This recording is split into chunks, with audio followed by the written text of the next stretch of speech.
ધોરણ 12 science chapter number 3 પ્રભાવિત યુદ્ધ, જેમાં આપણે ગુજકેટના થોડાક એમસીક્યુ કરશું. આજે આપણે કાર્બન અવરોધને લગતા પહેલા 2-4 એમસીક્યુ કરીશું. હું રકમ વાંચું છું, રંગોના ક્રમ પરથી આપણે અવરોધનો માપક્રમ નક્કી કરશું. જોઈએ શરૂઆતમાં એક કાર્બન અવરોધ પર 4 પટ્ટા અનુક્રમે નારંગી,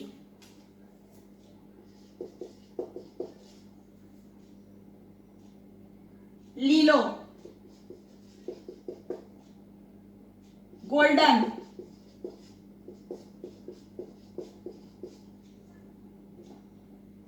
અને સિલ્વર આટલા કલરના આપ્યા છે 4 પટ્ટા. તો એમ પૂછે છે કે તેનો અવરોધ કેટલો. બરાબર, ચાલો હવે થોડુંક યાદ કરી લઈએ. તમને એટલું ખબર છે કે આપણો કાર્બન અવરોધ માટેનો જે આપણે જે આખો ચાર્ટ હતો તે કેવી રીતે યાદ રાખતા આપણે? બી Roy goes to Bombay via gateway golden silver no color એટલે કલર નથી. Black, brown, red, orange, yellow, green, blue, violet, grey, white, golden, silver નો colour. B Roy goes to Bombay via gateway golden silver no color. તમે સૌ જાણો છો. હવે એમાં તમને એટલું ખબર છે કે પહેલો રંગ એટલે દશકનો અંક, બીજો રંગ એટલે એકમનો અંક, ત્રીજો એટલે * 10 અને ચોથું એટલે શું? આપણે કહીએ છીએ ટોલરન્સ એટલે કે સહનશીલતા. આપણે ગણતરી કરશું. સૌથી પહેલા તો આપણી પાસે છે નારંગી. નારંગી એટલે કે ઓરેન્જ એટલે કે 3 એટલે દશકમાં મૂકીશું 3. બીજા રંગ માટે પણ એ જ ખાનું જોવાનું. લીલો 5, ગ્રીન. આ લખાય ને એટલે ઇન્ટુ આવી જવો જોઈએ. Golden 10 - 1 plus or minus tolerance. Silver નીચે 10%. તો આ આપણો આન્સર છે 3.5 પ્લસ ઓર માઇનસ. આ 10 - માઇનસ પણ છે ને એટલે 3.5 પ્લસ ઓર માઇનસ 10% આ અવરોધનું મૂલ્ય હશે. બીજી ગણતરી કરીએ. કાર્બન અવરોધ પરના પટ્ટાઓના રંગો લાલ, પીળો, લીલો અને સિલ્વર.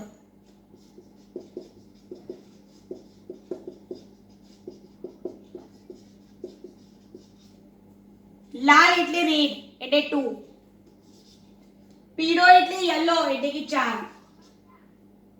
બરાબર, પછી મેં શું કીધું? એકમ દશક આવે એટલે ઇન્ટુ મુકાઈ જવું જોઈએ. 10 ગ્રીન એટલે 6 અને પછી tolerance plus or minus silver માટે 10%. ક્લિયર? તો આટલું મૂલ્ય એનું થશે.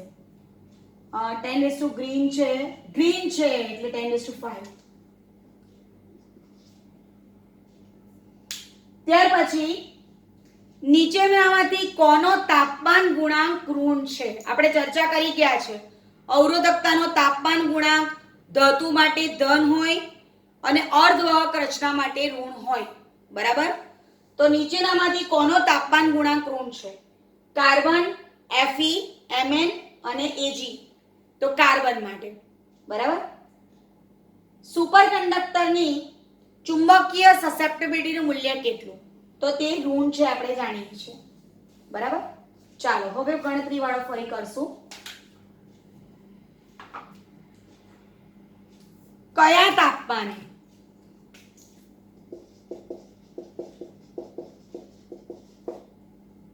તાંબાના વાહકનો અવરોધ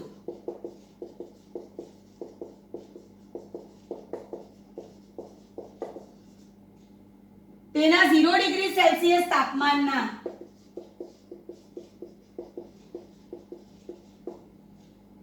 અવરોધ કરતા બમણો થશે? અવરોધ કરતા બમણો થશે. તાંબા માટે આલ્ફા = 3.9 * 10 - -3 પર ડિગ્રી સેલ્સિયસ. બરાબર. હવે તમને સૌને સૂત્ર ખબર જ છે. કયા તાપમાને તાંબાના વહકનો અવરોધ 0 ડિગ્રી સેલ્સિયસ. તમને સૌને ખબર છે કે 0 ડિગ્રી સેલ્સિયસ તાપમાનનો અવરોધ એટલે કાં તો R0 અથવા R θ 0. પહેલા સૂત્ર મૂકીએ.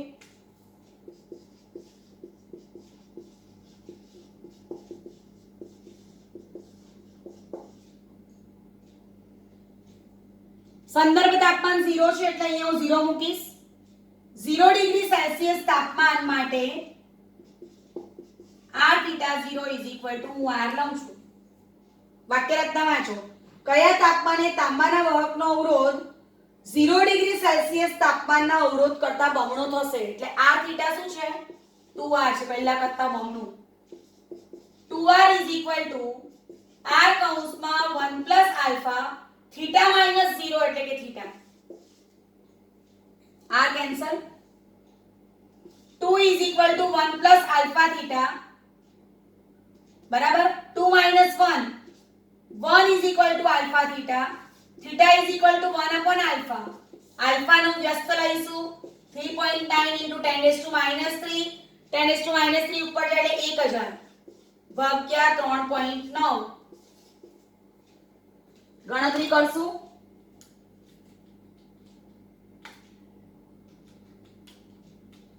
જે આવે છે 256.4. 256.4 વેલ્યુ બરાબર છે ડિગ્રી સેલ્સિયસ. આ એનો આન્સર છે. આગળ એમસીક્યુ કરશું.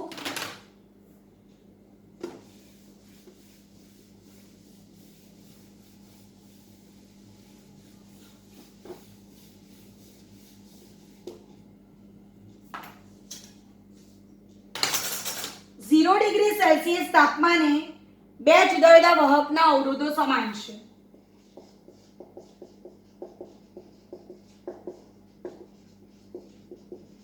બે જુદા જુદા વહકોના અવરોધો સમાન છે.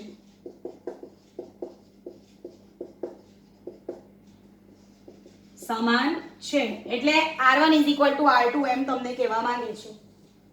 T1 ડિગ્રી સેલ્સિયસ તાપમાને પ્રથમ વહકનો અવરોધ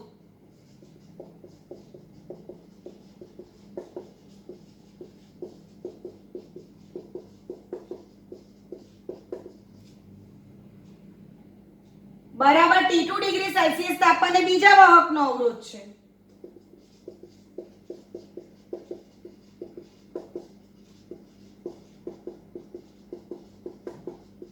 એટલે T1 ડિગ્રી સેલ્સિયસ તાપમાને જે અવરોધ છે ને એટલો T2 ડિગ્રી સેલ્સિયસ તાપમાને બીજા વાહકનો અવરોધ આપણને આપેલો છે. હવે કહેશે શું આપણને તો વાહકના અવરોધના તાપમાન ગુણાંકનો ગુણોત્તર એટલે α1 α2 આપણને પૂછે છે.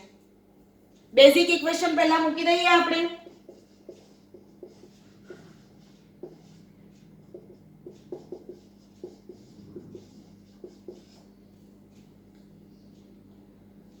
ઝીરો ડિગ્રી સેલ્સિયસ તાપમાન એટલે હું અહીંથી આ કાઢી નાખીશ બરાબર.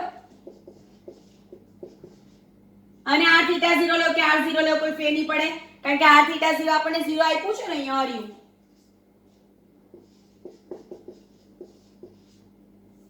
બરાબર. અને હું કૌંસ છોડી કાઢું છું.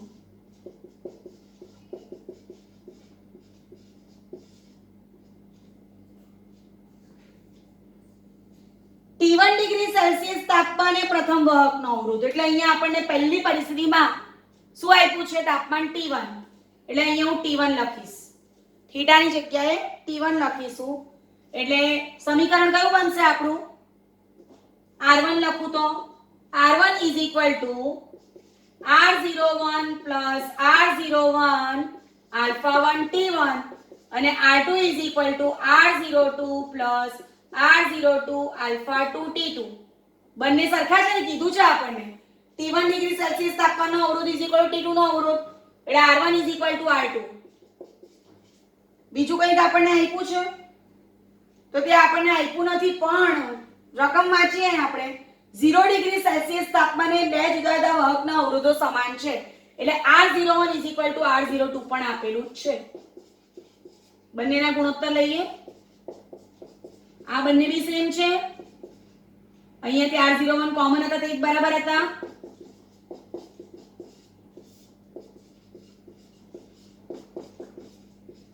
જુઓ હવે તમે આ બંને સરખા છે એટલે ગયા, આ બંને પણ સરખા છે એટલે આને આ બાજુ લઈ જઈએ એટલે 1 cancel. alpha1 t1 is equal to alpha2 t2 મળે alpha1 upon alpha2 બરાબર t2 by t1. તો આપણે એને ધ્યાન પર લઈ શકીએ. હવે જોઈશું આપણે એક પ્રકારનો બીજો એક અવરોધકતાનો તાપમાન ગુણાંક વાળો જ, કારણ કે બોર્ડ એક્ઝામ લઈએ કે ગુજકેટ લઈએ એમાં એકાદ એમસીક્યુ આની પૂછાવાની શક્યતા રહે છે. અવરોધક તારનો તાપમાન ગુણાંક એટલે હું ડાયરેક્ટ લખીશ આલ્ફા 0.00125 પર ડિગ્રી સેલ્સિયસ. 300 કેલ્વિન તાપમાને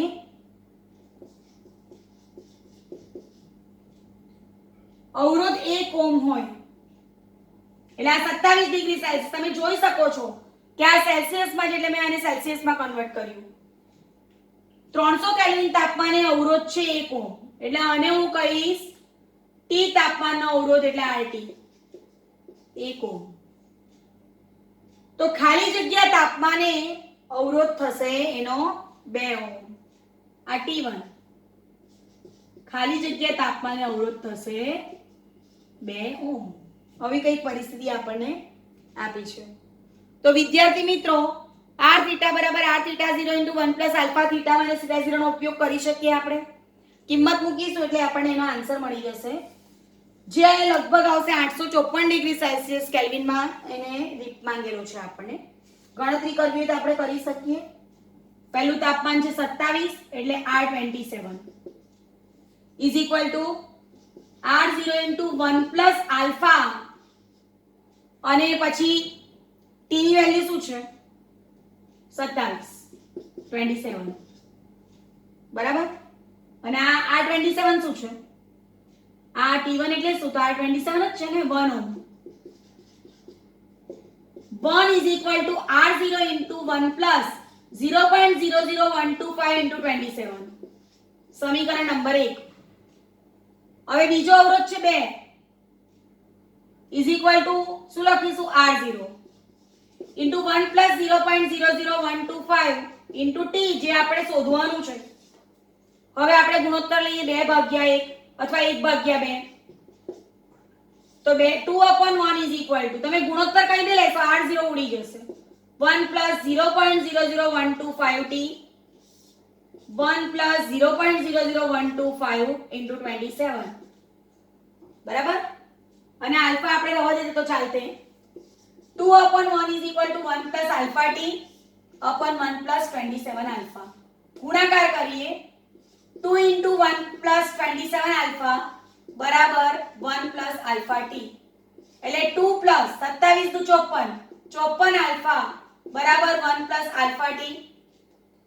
2 minus 1 એટલે 1 plus 54 into 0.00125 is equal to alpha T. 1 plus 54 into આપણે ગુણાકાર કરીને મૂકી દઈશું કિંમત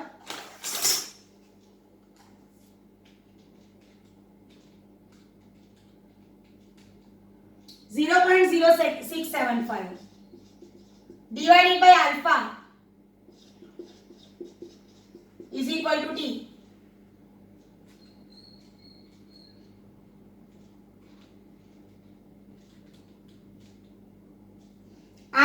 ચોપન ડિગ્રી સેલ્સિયસ. હવે ઓપ્શન આપ્યા છે આપણને કેલ્વિનમાં એટલે આપણે એમાં 273 ઉમેરીશું. 11 ને 27 કેલ્વિન જેવો એનો આન્સર આવે છે. 11-27 કેલ્વિન. આગળ જોઈએ.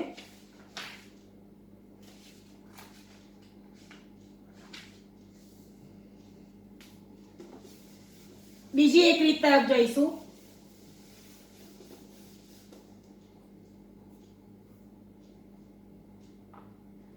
એક વિદ્યુત કોષનો EMF 2.2 વોલ્ટ છે. EMF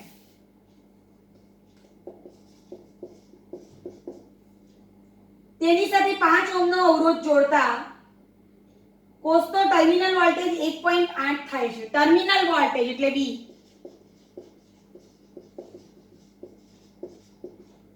V બરાબર છે 1.8 વોલ્ટ. તો કોષનો આંતરિક અવરોધ શોધો. આંતરિક અવરોધ એટલે R બરાબર છે. V E - IR. આપણને અવરોધ પણ બીજો પણ એક આપ્યો છે 5 ઓહ્મ. બરાબર. ચાલો V E - IR. હવે એમાં આપણી પાસે E છે, V છે, R શોધવાનો, I પણ નથી. I = V/R. બાહ્ય અવરોધ આનો ઉપયોગ કરશું. 1.8 ના છેદમાં 5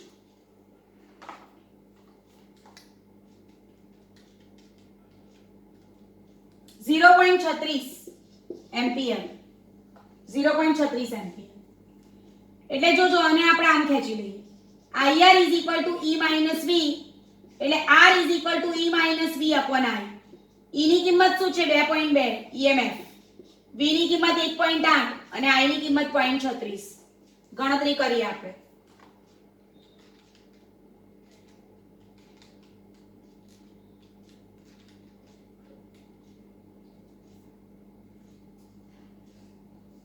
આપણને અહીંયા દેખાય છે એની કિંમત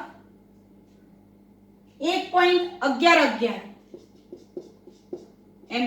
ઓહ્મ આંતરિક અવરોધ છે ને. હવે જો ઓપ્શનમાં એવું કંઈ નથી. ઓપ્શન આ રીતના છે 10/9 ઓહ્મ, 9/10 ઓહ્મ, 9/5 ઓહ્મ અને 5/9. જો હવે આ તો બંને નાના છે એક કરતા, એટલે એ તો પોસિબલ જ નથી. આ બેને આપણે માપી જોઈએ. 9/5 કરું ને તો મને મળે છે 1.8 એટલે આ પણ નથી. 10/9 કરું 1.11 એટલે એ આપણો આન્સર છે. એક પ્રકારે બીજો એક જોઈશું આપણે.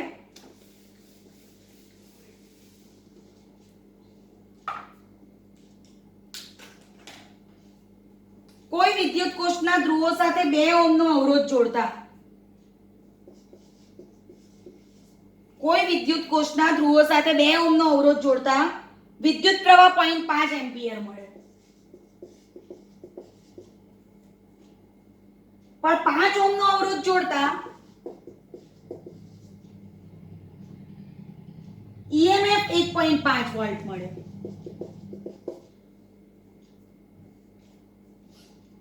તો આ વખતે કોષમાંથી પસાર થતો વિદ્યુત પ્રવાહ કેટલો હશે? સૌ પહેલા તો આપણે જોઈએ અહીંયા આપણી પાસે શું આપેલું છે. તો પ્રવાહ 0.5 આપેલો છે. ત્યાર પછી 1.5 EMF આપેલો છે. I = E/R+R અથવા V = પેલું આપણે લીધું ને V terminal V = E - IR. Same એના જેવું છે. I = E/R+R. E બરાબર 1.5, R બરાબર 2 અને સ્મોલ r ની વેલ્યુ આપણને આપણી પાસે છે નહીં, શોધી કાઢીએ આપણે, કારણ કે આંતરિક અવરોધ તો જોઈશે જ. I ની કિંમત છે 0.5 એટલે આ ગુણાકાર કરીએ તો 0.5 * 2 એટલે 1 પ્લસ 0.5r = 1.5. આ 1.5 માંથી 1 બાદ કરીએ 0.5r = 0.5 1.5 - 1 એટલે r = 1 ઓહ્મ. આ આપણા પરિપથનો આંતરિક અવરોધ આવી ગયો. હવે પ્રશ્ન જે પૂછેલો છે તો હું ફરી રિપીટ કરીશ. 5 ઓહ્મનો અવરોધ જોડતા EMF 1.5 વોલ્ટ મળે તો આ વખતે કોષમાંથી પસાર થતો, એટલે બીજી પરિસ્થિતિમાં સમીકરણ આ જ થશે. શું કરવાનું છે? I' = E/R+R. E બરાબર તો આપણે જાણીએ છીએ 1.5, અવરોધ બદલાઈ ગયો 5, આંતરિક અવરોધ 1, I' 1.5/6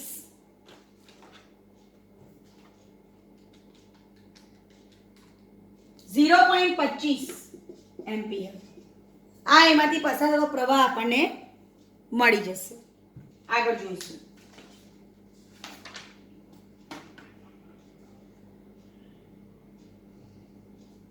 ચોવીસ વોલ્ટ EMF ના કોષનો આંતરિક અવરોધ. 24 વોલ્ટ EMF, આંતરિક અવરોધ 0.12 ઓહ્મ, તેને 3 ઓહ્મના અવરોધ સાથે જોડવામાં આવે છે. જો અવરોધ સાથે જોડવામાં આવે કે તો કેપિટલ R છે. આ કોષને સમાંતર વોલ્ટેજ કેટલું? સૌથી પહેલા તો સમાંતર વોલ્ટેજ એ V E IR. જો ધ્યાન રાખજો, V E IR. હવે એમાં E છે, I નથી, તો સૌપ્રથમ આપણે I શોધી કાઢવું પડે. I E R plus R. E બરાબર 24.12 અને 3. ગણતરી કરીએ આપણે, જે આન્સર મળે તે આપણને.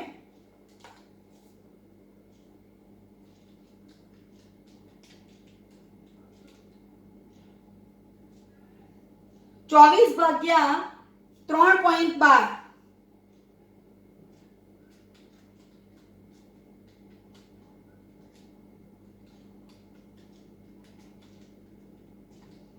7.69 એમ્પિયર. હવે અહીંયા કિંમત મૂકીએ 24, 7.69 ને 0.12. 7.69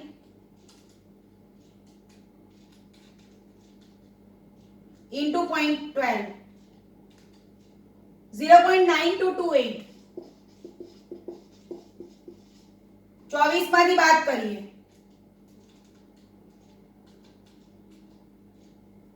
23.077 વોલ્ટ. હવે ટેક્સ્ટબુક ના આન્સરમાં 23.08 આપ્યું છે, તો આપણને દેખાય છે કે રાઉન્ડ ઓફ કરશું એટલે 24.08 મળી જશે. તો વિદ્યાર્થી મિત્રો, આજે આપણે બે રીતના એમસીક્યુ કર્યા છે, તો એ એમસીક્યુ ની પ્રેક્ટિસ કરતા રહેવું. ચેપ્ટર નંબર 3 ના એમસીક્યુ થોડાક પૂછાવાની શક્યતા વધારે, કારણ કે સર્કિટ પણ આવે છે અંદર, હજુ આપણે બાકી છે, એટલે હજુ એક વિડીયો આપણે સર્કિટ વાળા ઓબ્જેક્ટિવનો લઈશું. Thank you very much. Best of luck.